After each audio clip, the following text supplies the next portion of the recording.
साहब सोनू हिपा बोलते क्या BSc से?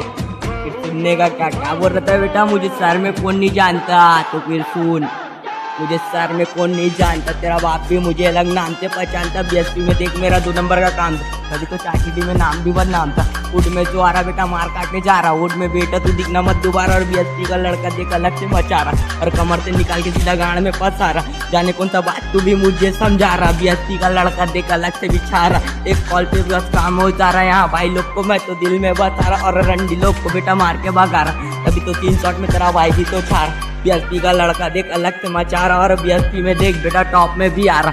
जाने कौन सा बात तू भी उसको समझा रहा। देख बेटा सोनू ही पापा लग से आ रहा, और आने के बाद वो तो गाना बना रहा, गाना बना के सीधा पीछा में छा रहा। जाने को तो बात तू भी मुझे समझा रहा, और घर बैठ के बेटा मसूदी करा रहा। साहब